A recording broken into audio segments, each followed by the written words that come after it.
Hello, everyone. This is Sankalp, And this is Gaurang. and you're listening to our podcast, The Unwritten Case.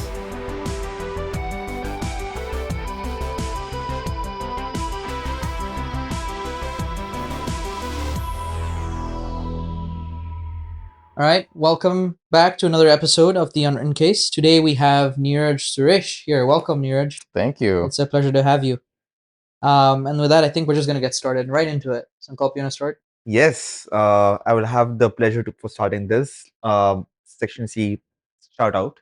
Um, Neeraj, you have lived, I think, in something like 6 cities before HBS, Yeah. and that's amazing across two different countries. And before you, I think, even finished high school. That's amazing. That how and like what did you do to like make friends different between these different cities? Yeah, good question. So I was born in Johnstown, Pennsylvania, lived there for a few years, moved to Portland, Maine, lived there for a few years, moved to India, Chennai, Bangalore, mainly Bangalore for many Yeah. years, and then moved to rural Washington, like Eastern Washington, to finish out high school. Um, as far as like making friends, I think the first 8 years or so when I was in the US, it was pretty seamless because when you're living in these smaller like towns in the US as an immigrant family, Yeah.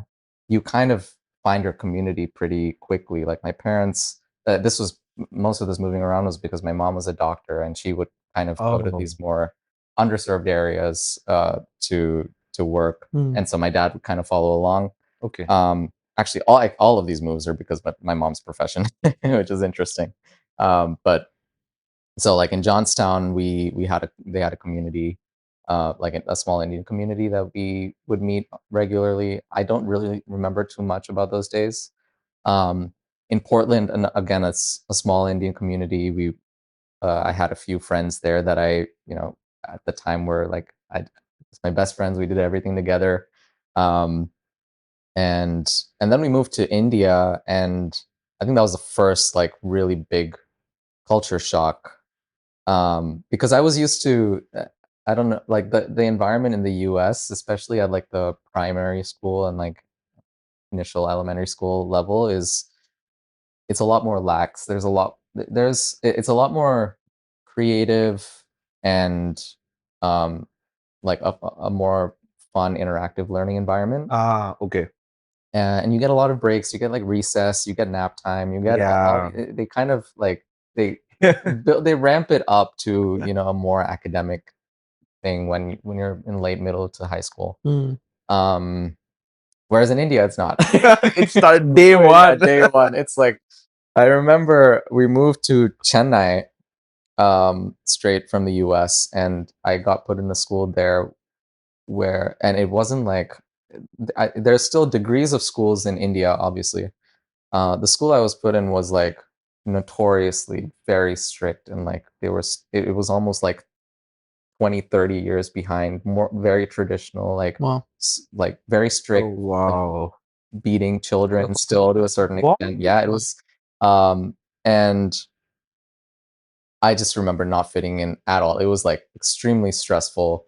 Like going from like nap time and recess to you're expected to like we're learning second languages already, and I don't know any Hindi, or we were learning Hindi, I guess, and being expected to know like what uh, that I should take this work home and like do it as homework and then come back, and it was just like too much for me to handle. That there was like no leeway. It was like you were expected basically to follow the rules, and the repercussions were like pretty strict. How old were you? So this would have been when I was like 7 or 8, around there. Wow. So that was very stressful. And then we moved to Bangalore. I was only there for a few months, and then we moved to Bangalore. I got put in a. It was still like a CBSE school. So CBSE is like the more Indian the curriculum. Indian curriculum. So not an international school, but um, definitely a different environment. Like they toned down a little bit. Still strict. Still like a very academic focused environment, but leagues ahead of where I was in Chennai. So I was kind of happy with that Yeah. transition. Um, making friends was difficult the first year or two because you have like the accent. You don't really Mm. assimilate that well with the experiences that most of your peers have. But then eventually, I think you're so malleable at that age that you just kind of figure out how to get along and you make friends. And was Bangalore like more English speaking, like in Yeah, the yeah, school? Okay, definitely more English speaking, which also helped a great. lot. And I managed to live in 8 years for 8 years in India without really learning how to speak any language well, which is unfortunate. Um, and any other language apart from English, but um, and then I was there for for the 8 years that I was there. It was like a very academically rigorous environment. I had a lot of friends in the apartment building where we lived that went to international schools, Mm. and they would always like they had some association with the US. Typically they either moved back or they Mm. were planning on going there for college at some point. um and that I think was that that made me a little bit insecure about going to a CBSE CBSE. school with like no real path to come back to the US, Mm. which is really I don't know if it was that initial experience in Yeah. Chennai or what it was, but like I really just wanted to come back to the US. Mm. And I had that imprinted in my mind the whole time I was in India. Um, so in a lot of ways, I didn't really give India a fair shot in terms of like really trying to establish roots there and see it as like where I belonged, and where I could potentially return to at some point. It was just so like a singular focus to come back to the US at some point. Um, and so that when we did move back, it was like a euphoria, Yeah. pretty much. Like it was like a dream come true. It was still like a little bit of a culture shock because, of course, like what can you remember from when you're 7 or 8 years old? Right. That's applicable, but You just knew that the US is where I you want just to knew be. that it And was you were where I wanted to. happy. Yeah. And so it was just easier for me to assimilate because I really wanted to put in the effort to be a part of this country again. Um, and it's taken me like reflection 10 plus years later to even think about how crazy of a situation and opportunity it actually was to go and live in India and like see live with the rest of my family, see what our cultural roots are. Um, and in some ways, I regret maybe not taking more advantage of that, but at the Come same on, time, you it's were like, too young. yeah, what are you Come gonna on, do? like you can't regret that. Like Yeah, you're yeah. too young for it to like really understand that those differences. What city for you feels most like home out of all the cities that you were in, and what feels least? Yeah, I think that's kind of been formed just by trying to answer the question, "Where are you from?" over time, as people have Ah, asked me. And my default answer, at least the last few years, has just been Seattle. Mm. hmm. Because I was in Eastern Washington for high school, and then I returned to Seattle after undergrad to work for 6 years. And so it's like Hmm. almost the place I'm most familiar with. I lived there most as an adult. Um, I hesitate to say Bangalore because like I don't really feel that Yeah, connection that strongly to Bangalore, yeah. even though that's the longest time I've spent in one place, I think, of More than 8 Chennai, for years. sure. Oh, Yeah. Chennai, yeah, I Yeah. was only there for a few months. Um, but Chennai, that's where my parents are from. Like Mm. they were born and brought up there. So You still have some connection to that there's feel of something, it. yeah, every time I go there, I feel, I mean, and everyone's speaking Tamil, which I understand to a certain extent. And I'm more immersed in that in the like Tamil culture compared to Kannada culture, Yeah, like which is what Bangalore is yeah. represents. So it's a confusing answer. Like I feel like I'm 30% from a bunch of different places. Uh, but like, and I'm not even returning to Seattle post HBS, so it doesn't really make sense to say I'm from After Seattle. 2 years, it's gonna be a different. Yeah. If I can kind of carry on from the, I mean, from what you mentioned, I mean, a definitely where you feel most, I think, like kind of associate yourself from is kind of those formative years of growing at Seattle, where you were like that young person, and then like working there as well, and I think that really shaped you. But when it comes to um, moving to these different cities, and there's always this initial inertia, right? Like you, it's like a new place again, like new people. how did you tackle that? Because people oftentimes have issues in like, and you move like 6 cities. Like I moved like 3 cities, and even now, like I always have issues. Like I don't know, like how that inertia of like maybe feeling like an outsider, or like did you ever feel that? Like how did that shape you? Yeah, it's a good question because I don't necessarily feel that, you know, I don't feel like an outsider unless it's like a completely foreign Hmm. place anymore. I do find that if I move to a new location, I'm able to adapt pretty quickly. Uh, but I never like I think I can form these very superficial kind of relationships very quickly with people. So like going into a new workplace, I don't feel like there's any difficulty, you know, forming those relationships Yeah.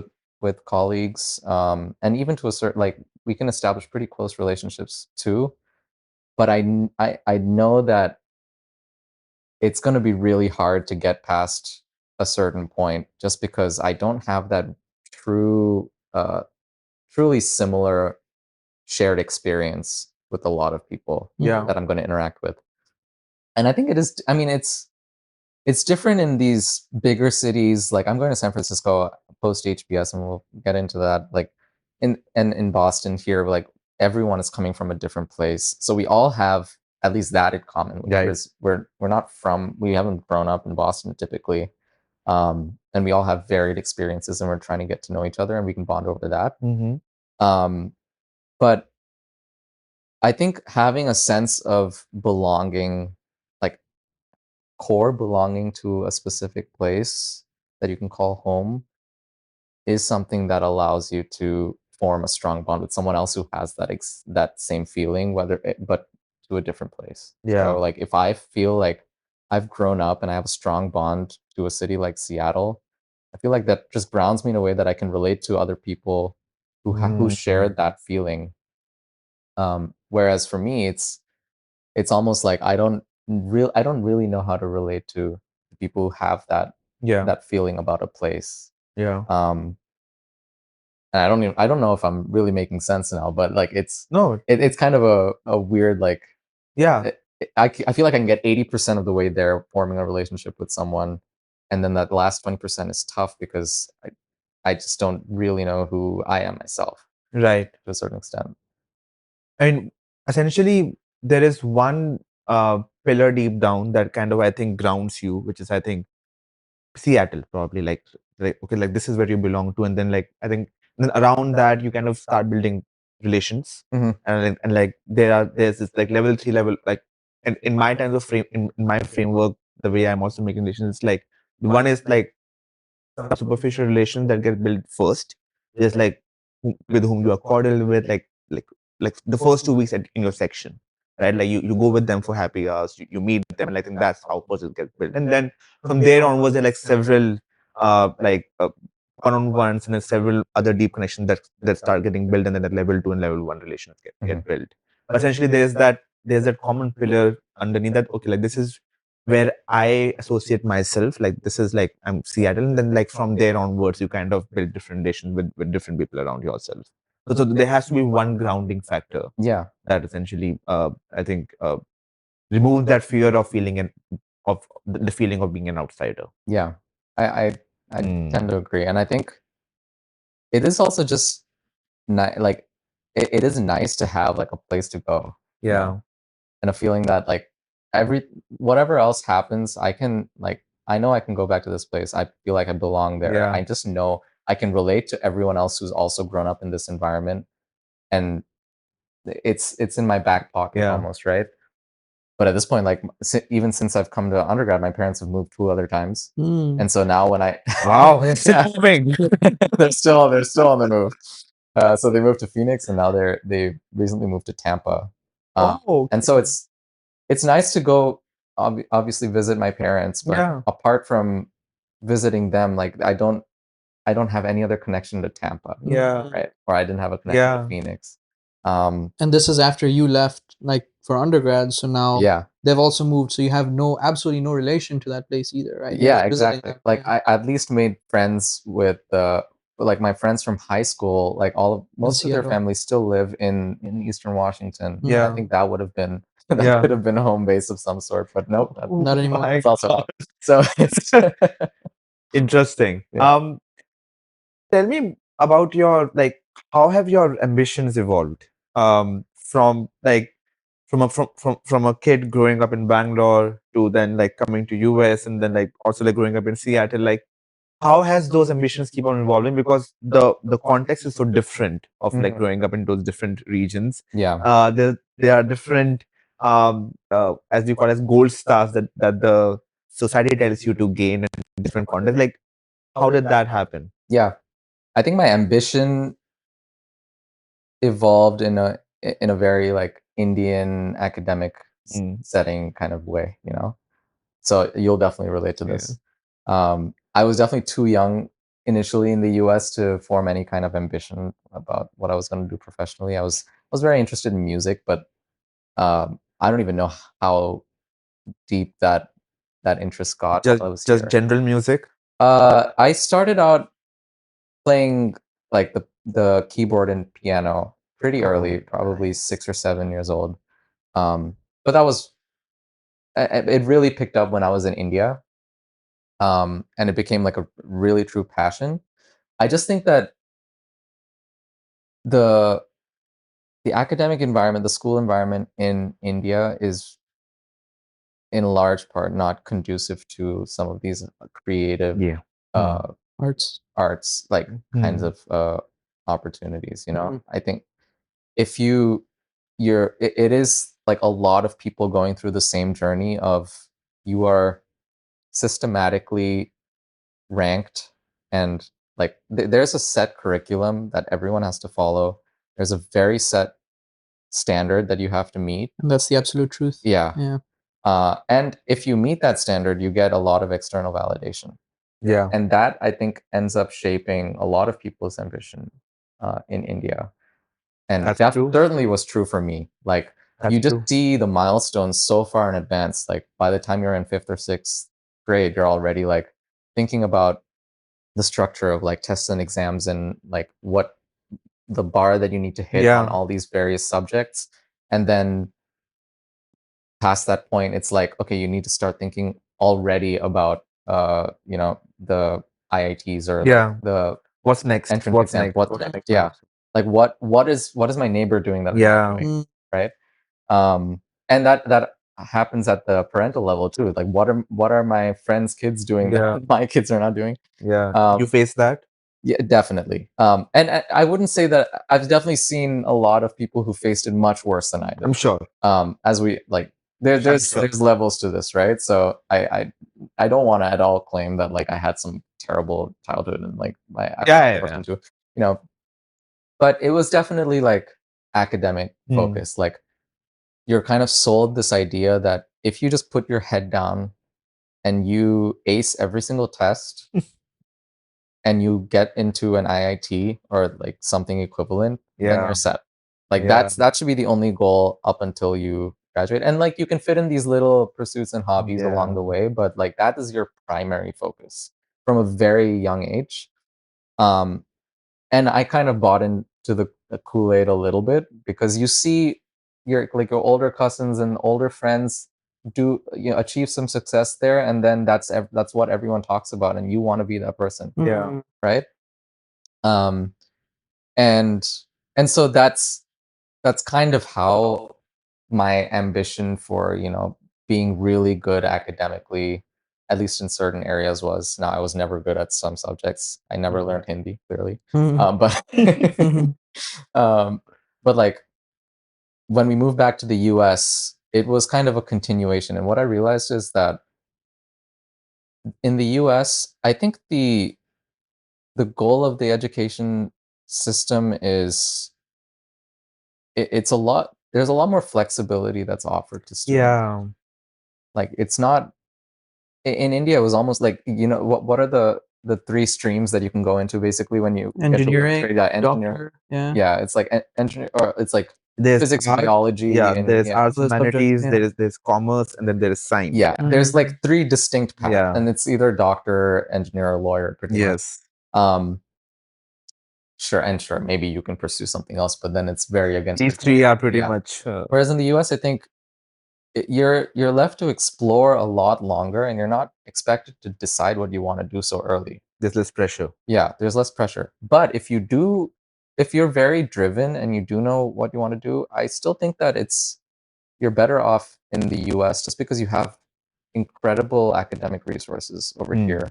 You get to learn in a way that's more conducive to curiosity and practical application Mm. compared to in India. It's like I always think that in India you get a much higher like base education because you're forced to It's very you, rigorous, and it's the rigorous and benchmark you're is so forced to high. meet a And certain standard, agreed. right?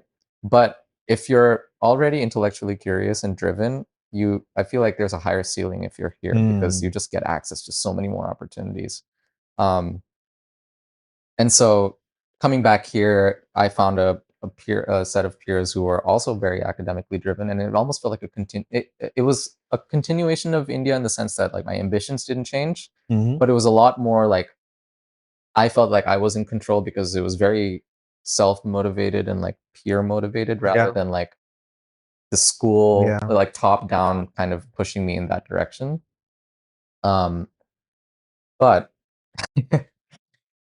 you go down this path long enough and you don't even think about why you're really pursuing what you want. And I'd already set my sights on like I want to do extremely well in math and physics and whatever. And aerospace engineering sounds like a really great degree to pursue. It's like it's very technically challenging. It sounds very impressive. It sounds very Yeah. impressive. So what are the top aerospace universities like? And that's my entire frame of mind. And I didn't I'm not sure I really thought too deeply about like what is the day to day of an aerospace engineer? What are the jobs that are available? Will I enjoy this as a career? What are the alternatives? Um, and I think it was an interesting degree. I learned a lot doing it, and then I joined Boeing, and very little of Boeing is actually aerospace engineering. It's like just it's a large corporation. Yeah, You're put into a program. You kind of have to fill a specific role, whatever stage it's in. Um, and I just got jaded about what yeah. I'd spent a lot of my life pursuing. Working towards, yeah.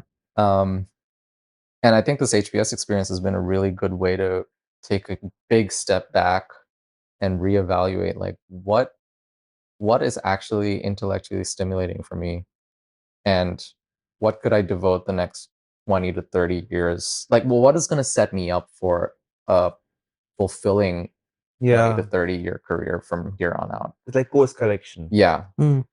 Which I think a lot of people come here Yes. for some sort of course correction, and there's the people who come here because it will allow them to progress up the ladder wherever they are already. Um, but yeah, I think that's kind of how my ambition evolved over time, and now at this point, I could see myself being any level of ambitious in the future. It's like I don't know if I can give you a satisfactory answer, but I could see myself devoting a lot of time to pursue like a fast growth, like early stage kind of opportunity if it presents itself, or if I feel like I want to start something myself. Yeah, Um, or I could, prioritize other things, my hobbies, and but a it family. just like I think it just has made you more conscious of thinking through those things, and Yeah, and like uh, probably slowing down a bit and just actually thinking before you go for those. I want to go back to the year you moved back to the US. How old were you? 13 maybe? I was 16. Okay. Yeah. I'm curious, was there, like, if we just go back to that time frame, oh, you said you already drank some Kool-Aid, like the Kool-Aid of, like going on this track of being an engineer, doing good in physics and math. What do you think the right conditions would have been now that you have this, what I see as a second opportunity coming back to the US? You have this passion for music, right? What conditions would have changed your path? Like, would there have been an alternate reality with us today where you, Neeraj, would have been the piano man? Very unlikely. I think, I mean, I was very passionate about piano, and I did think a little bit about pursuing some kind of degree in piano just to keep that door open. Hmm. Not even because I believed that I could actually become a professional pianist, or like a, professional performing pianist. And I've I, heard you play pretty good. yeah, there's so many levels to it though. Says, I okay, play I play well for an amateur pianist. Um, and like I just think there's so many levels to it over here. Like, and the more I've learned about what it takes to be a professional musician, like you can be a pretty good musician just practicing, in your off time, having it as a side pursuit as you're going through high school. There's a structure to how people pursue like classical piano and other musical things while they're in high school with Hmm. learning from a teacher. They'll get assigned repertoire of some music. They'll take part in these competitions. They'll kind of get these certificates. It's more. Um, it's definitely not like a professional pursuit of theirs for the most part. But to actually make it, it needs. I would have had to start very seriously at a much younger age, like 6 or 7 years old. That early. Yeah, and I mean, I did start that early, but I didn't. It wasn't the level of intensity that it needed to And be. it wasn't continued because you had this like disruption of moving, right? Yeah. And I think like there's still this aspect that I see which is valuable in your story, which is you went through the whole um, process of exploring whether this is something you still do. It seems like you explored like, or at least you looked into, okay, what would it take to go through that career track and actually commit to being the piano man, right? Sorry, I've named you the piano man. Sorry, so we're going with that. But and I think that's also like an overarching theme that I think is lacking in some countries, that actually you have that opportunity in the US, right? Which is you have that freedom to choose without societal pressure what kind of career you want to pursue, which is not traditional, Hmm. right? In India, there's this like focus we've talked about, like these three tracks, right? Doctor, engineer, lawyer, for example. But then it closes off your thought process on like, okay, what would it really take on challenging societal norms and exploring what it'll be, becoming a piano man, or I don't know, a dancer for that matter, or something, which has a lot more value in the society in the US. And what I see there is the fact that you gave it a shot and you turned it down after that because you know what you're getting into is a lot more valuable than not even exploring it at all, because then there could be something in your mind 10 years down the line thinking, what if I did that? Hmm. Now that question doesn't seem like it's in your mind anymore because you explored that, you had the opportunity to look into it, and you've closed that door, and now you're focused on this new refreshment coming to HBS. Have I understood it correctly? Do you think that you would frame it that way, or Yeah, roughly, I think so. I think that's a fair representation because I don't think I really truly gave it a shot, in the sense that I think I have a certain potential as a musician, right? That I don't think I will achieve at this point because that would have, and maybe that wouldn't have been professional, touring pianist or anything, but that would have been some level of musician that's greater than what I am right now. Mm-hmm. But I don't really have regrets about it because I I think the reason that these pursuits are not not valued generally in Indian culture is, or I'm broad strokes Indian culture, um, is that there's a level of just downside protection hmm, that is valuable. hmm, You Right, know, right. if you become a lawyer, engineer, or doctor, Downside protection. yeah, Yeah. it's downside protection. Now you won't have the extremely appealing Yeah. outcome that could potentially happen, but you also don't end up being a musician on the streets questioning every Yeah. decision you made in your life.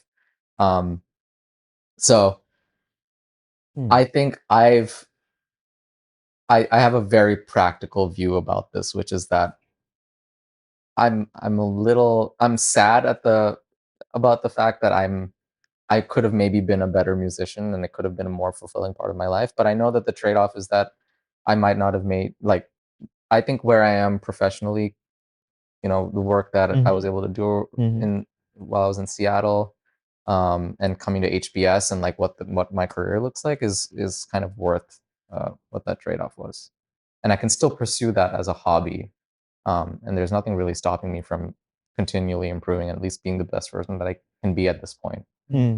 as a musician, and music is just one aspect of Yeah. my future life that I'm thinking about. So Yeah. No, that's fair. I've been thinking about your. I think it. I do agree. It's always like a fancy dream to be like an aerospace engineer. I had it sometime growing up in my high school. Didn't know the paths, so like didn't end up. But I've seen people, especially like people like us, who have had like high ambition. Either I feel we are constantly in a chasing mode. Either we are chasing gold stars or we are chasing intellectual curiosity. Like even now at HBS, we're all thinking about post HBS life. Like how do we remain in an intellectually curious environment? How do we surround ourselves with people who are pushing us to always think this, like challenge our assumptions? I think that really drives us. But underneath, I've been and basis what you mentioned, right, about fulfillment. I've been trying to also think like, do we really find fulfillment in chasing either gold stars or always being intellectually curious? What are your thoughts? I think that being intellectually curious, I would say, like, you're always at, like, as long as it's a real curiosity about what, like, if it's towards improving your own understanding of the Mm, world, mm, and perhaps like what value you can add, what skills you might be lacking, and can, like, if it's towards an end of like continual improvement and like genuinely just learning, I think that it can be very fulfilling. mm, Um, but if when it comes to chasing gold stars, it's this weird thing that I think we all wrestle with at this point. Like most of us realize intellectually that chasing gold stars are not going to make us happy, um, and yet we still do it because it's almost preferable to have achieved some level of quote unquote success and then look back and feel some regret about what you could have spent your time on, rather than not chase that success and then maybe feel like you didn't meet your professional potential. Um, and I think it's just it's really difficult to understand how, like, what your perspective is going to be in the future.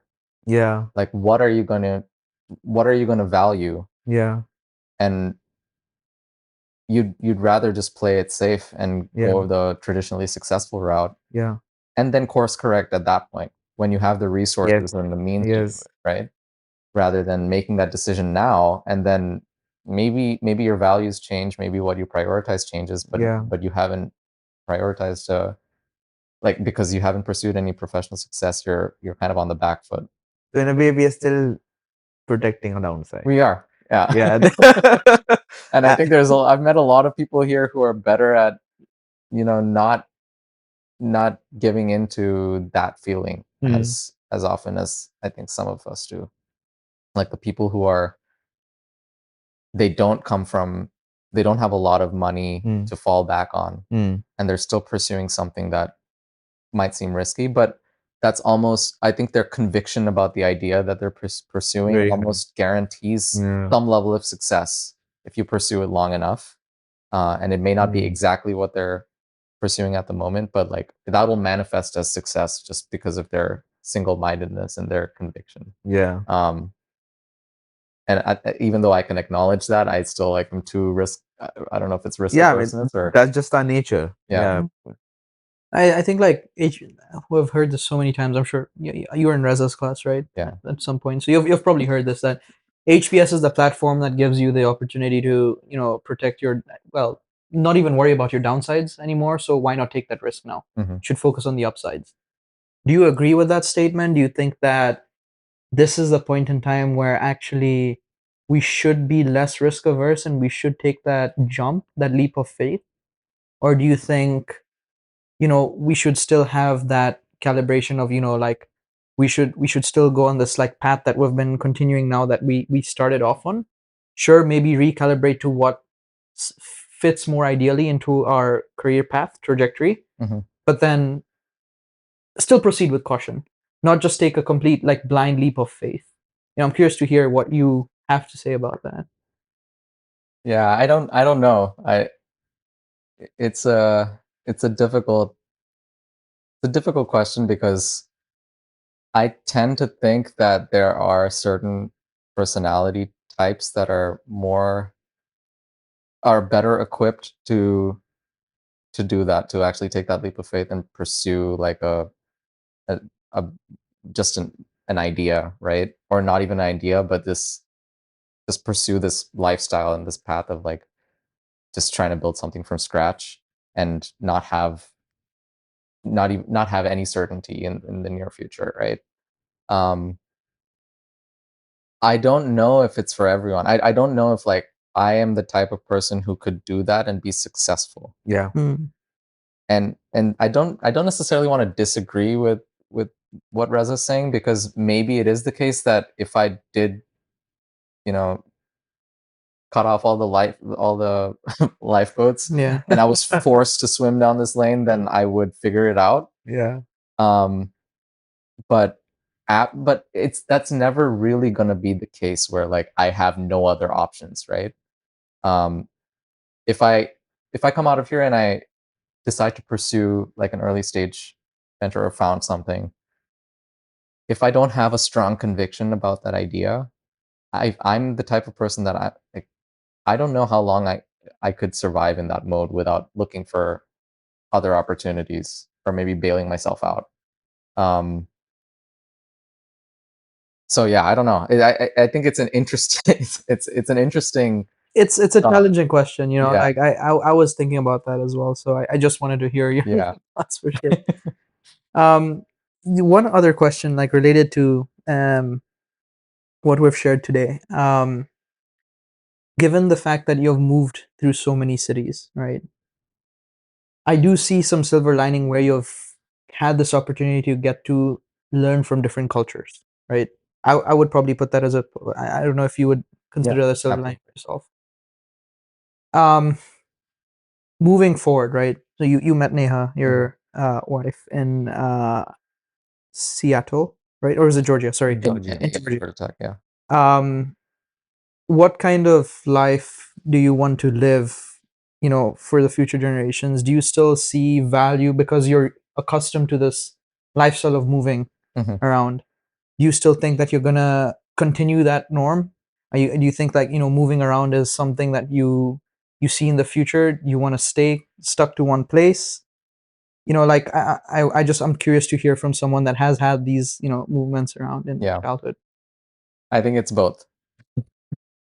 So, interestingly enough, Neha also had a similar kind of experience to me growing up. She was born in Atlanta. She moved around quite a bit. She moved back and forth between India and the US a few Oh, times. okay. Mm, Um, so that's kind of how we really relate to each other a lot, because we both don't have really a place that we can call home. And her parents also moved back to the US, so like she doesn't go back to India mm, Yeah.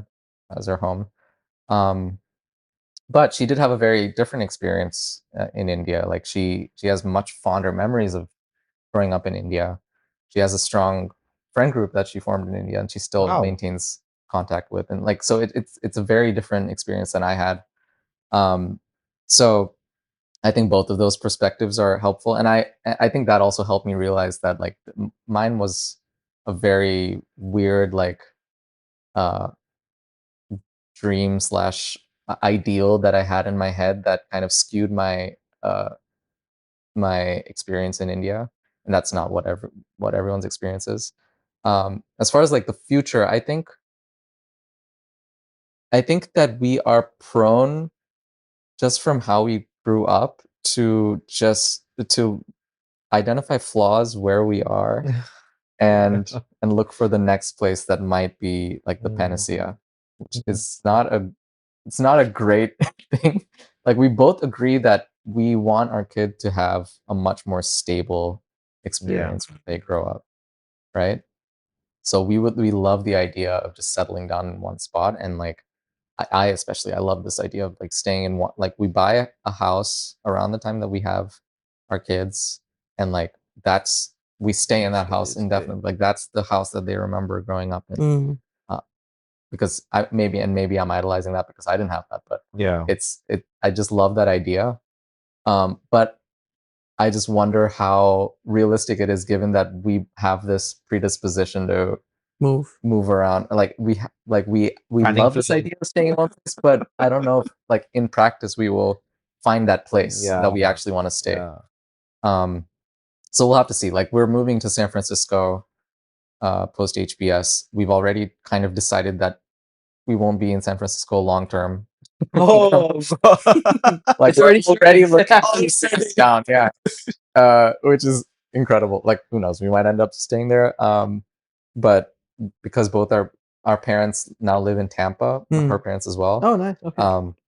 So closer to the East Coast, the Southeast, maybe Atlanta, Mm, okay. long term, is what we're thinking. But who knows? Like I Mhm. really like we didn't think we'd end up coming to like I didn't know we were going to end up in Boston until Yeah. very late when I decided to do an MBA. That's a two-year stint, and then 2-year stint in SF. It's like we're kind of keeping the cycle going of moving around a lot. So Yeah, and one last question on that. Since you have this experience of moving around, and there could be a future where you continue to move around, right?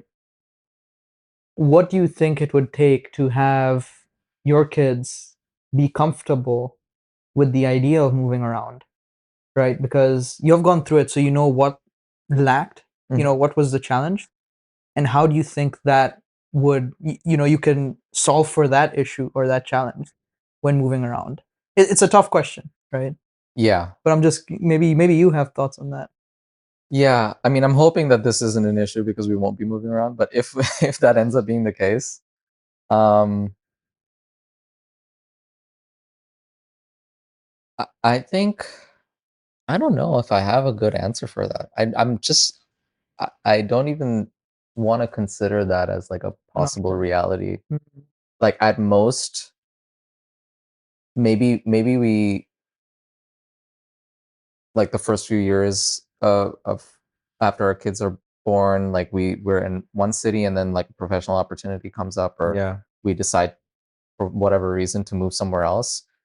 I would hope that it's not the case that we're moving multiple times while they're Mm, growing up in the same way, because I don't think I don't think we'd be able to, like our jobs are not going to require that. She's a software Mhm. engineer. I'm a whatever yeah. this degree has made me. And you know, so uh, like it's a different situation than my parents, where like we had to move back to India because my mom was on a J1 visa, which required her to return to her home country for some stint before coming Mm, back to the US. And then we ended up just staying in India because they decided to, like, it was good for us to grow up there for a bit. And then we moved back again because it was like my mom thought it was better for our higher education to be back yeah. in the US. And also, it's better to be a doctor in the US. Hmm. Um, so those are like much more, I think, serious uh, considerations than what we are going to have to face when we're deciding whether to move. Yeah. Hopefully, we don't we end up Don't have staying to worry. Yeah. at most It's places. a Yeah. very serious consideration for me as well. And I know it's very difficult. As I think from like 4 years, 5 years down the line of like family, like setting a family and other things, like this whole fear of moving cities and like this whole flux of careers and like our ambitions, like I don't know where I'll feel happy. And I think it's a generation issue, not just because of you move cities, but like we find flaws where we are. And like we always find like, oh, this is better than what we are doing right now. So that's something which I'm like, I think many of us are still struggling with, that how do we balance stability in our personal lives with the uncertainty that we seek, just because of like, I think, who we are. Yeah.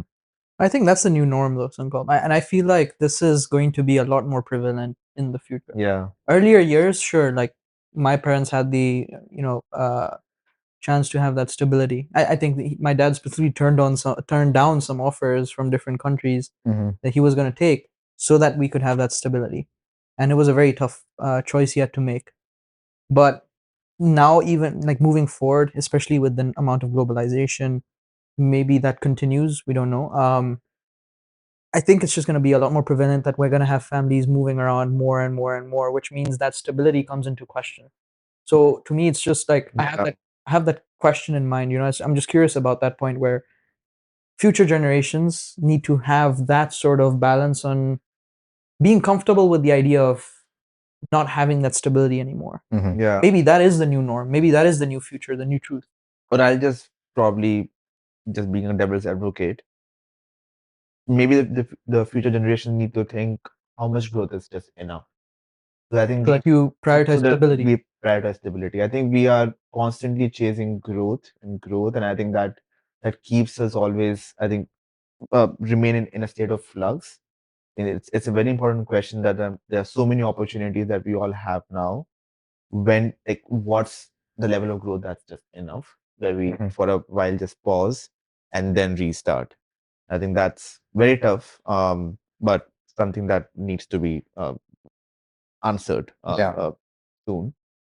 I think there's a way to set up a stable base and still have these like transformative cultural experiences, which would be the way that I think we would approach this. If we would, me and Neha, as Hmm. like having a single place that we can call home, but still being able to culturally immerse, Hmm. our kids in, in India for, over summer breaks, which is what a lot of Indian Yeah, families in the US do. They bring their kids to yeah, India over the summer, um, or like, maybe even extended trips to different parts of the world, but still return to kind of yes, that central location. So I think you can have both, but I almost want to prioritize having that base more than Stability. anything. Yeah. very important, Mm. right?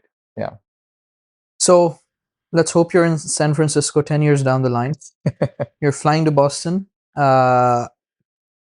One of the professors just finished writing a case on Niraj, and you're reading it in the plane. What's the ending on that case, on that story? 10 years from now, 10 years from now. I hope it's that I hope it's more of a family uh, success story rather than I prioritize that over any kind of professional success. Um, if if the story is that 10 years from now it's Neha and I, we have reasonably good professional careers, and we're we've been able to raise a family together. We're close to our parents and our siblings. I just think that that has to be the priority, and then everything else comes after. In terms of professional successes, if it's like a case written about me, I would imagine it's not going to be about family. But professional success, I also think that there's a lot of different outcomes there, mainly because Yeah, um, in prioritizing family, that could go a number of different ways. It could either be I find an incredible professional opportunity, which is extremely high growth, extremely uh, like a lot of work, but very exciting, very fast paced. And then I'm that's like a few. I commit to a few years, maybe 5 to 10 years of that kind of a role, with the end goal of like eventually taking a step back and being able to prioritize, just family. Um, Alternatively, it could be that Neha has an incredible professional opportunity as a software engineer. I mean, she's she's really killing it at her job right now. And so there's no reason why she shouldn't have a better opportunity than I do, 2 or 3 years down the road, and being able to take a step back, maybe do a more typical 9 to 5, like general management type role.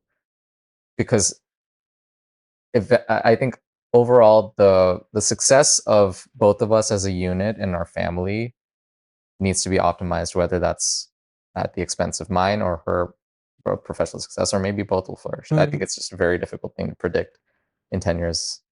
So yeah, I don't know if that's a satisfying So I answer, think but that's where probably the case will end, which is I think balancing success just not for personal self, but actually for all the stakeholders that are involved in your personal life, and I think doing it um, in a very balanced way for the family, but also for your career. I think that can be a good case because oftentimes, like we have had protagonists coming to classes, we were like, let's be real, there's no balance. There's always a trade-off. Like if you have to do this, you have to, but like it'll be quite impressive to actually have that balance and still do it. Yeah. Yeah. Neeraj, it's been an absolute pleasure. Thank you so much for joining us once again, and we'll catch you all on the next one. And all the best for SF. Thank you so much. Thanks, guys.